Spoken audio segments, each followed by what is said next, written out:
Magandang gabi, Brother Eli. Bale, 5 buwan na po kaming sumusubaybay sa inyong programa. At katunayan, meron kaming Bible study sa bahay. At kung loloobin ng Diyos, maaaring masama kami sa madudoktrinan nitong katapusan. Ang tanong ko po is ganito. Para kanino po ba ibinigay ang utos ng Panginoong Diyos? Sa mga matuwid upang wag silang magkasala, o para sa mga makasalanan upang yun ay sila ay may nakalaang kahatulan para sa kanila? Utos ang ibig mong tukuyin? Yung utos ng Diyos. Marami kasing utos ng Diyos eh. May utos ng Diyos na ibinigay sa masasamang tao. May utos ng Diyos ibinigay sa mga matutuwid. So, ibig sabihin, no, merong utos para sa Ibigyan matuwid. kita para makuha mo punto ko. Nang utusan ng Diyos si Eva at si Adan, matuwid sila eh. Ang unang utos, Genesis. At iniutos ng Panginoong Diyos sa lalaki Utos yan ha.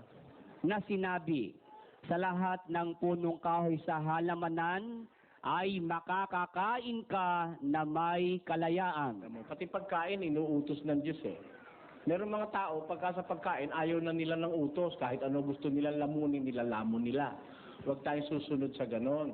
Ang Diyos kasi, bilang authority of life, pati sa kakainin, may utos siya eh. Kaya, yung matuwid na taong nilalang niya, si Eva at si Adan, di pa makasalanan nun, ano?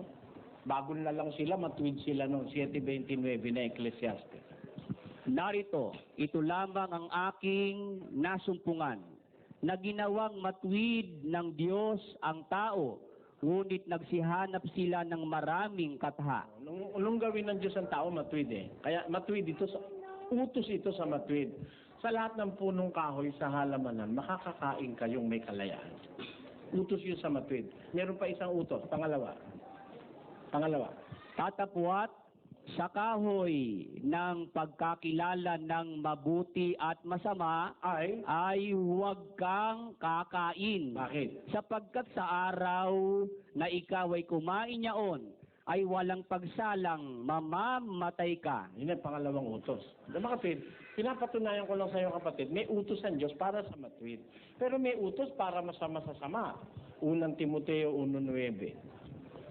Yamang nalalaman ito, na ang kautusan ay hindi ginawa dahil sa taong matuwid. Alin yung kautusan na yun na hindi ginawa para sa matuwid? Kundi sa mga walang kautusan at manggugulo dahil sa masasama at mga makasalanan, dahil sa mga di banal at mapaglapastangan, dahil sa nagsisipatay sa ama at sa nagsisipatay sa ina, dahil sa mga mamamatay tao, dahil sa mga nakikiapid, dahil sa mga mapakiapid sa kapwa lalaki, dahil sa mga nagnanakaw ng tao, dahil sa mga bulaan, dahil sa mga mapagsumpan ng kabulaanan, at kung mayroon pang ibang bagay laban sa mabuting aral. Ayun. Merong mga utos, huwag kang papatay. Para sa mga mamamatay tao yun. Diba? Huwag kang mangangalon niya. Para sa mga kalonyero yun. Diba? Huwag mong iimbutin ang hindi mo asawa. Para dun sa mga pati hindi niya asawa, gusto niyang pakialaman. Kaya, ang kautusan na yan, hindi ginawa para sa mga taong matutuwid, kundi para sa mga manggugulo, para sa makasalanan, para sa nagsisipatay sa ama, nagsisipatay sa ina, nagnanakaw ng tao, nakikiapid sa kapwa lalaki, at kung meron pang ibang bagay, laban sa kabutihan. Dahil may kautusang ginawa para sa matutuwid, may ginawa para sa makasalanan. Ngayon, meron namang kautusang ginawa, exclusive. 24 ni Lucas.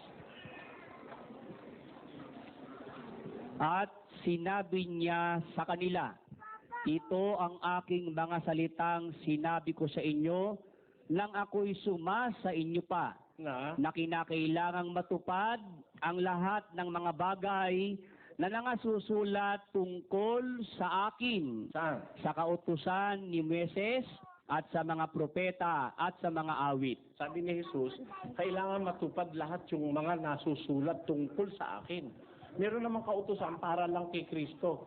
na tinupad niya lahat yon mula sa kautusan ni Moises, sa mga propeta at saka sa mga awit. Kaya nung nakabayubay siya sa krus, sabi niya sa Ama, Ama, naganap na ang lahat. Lahat ng para sa kanya, ginanap niya. Kaya merong mga distinction ng kautusan. Iba-iba ang pinagkukulang. Salamat po. Salamat din.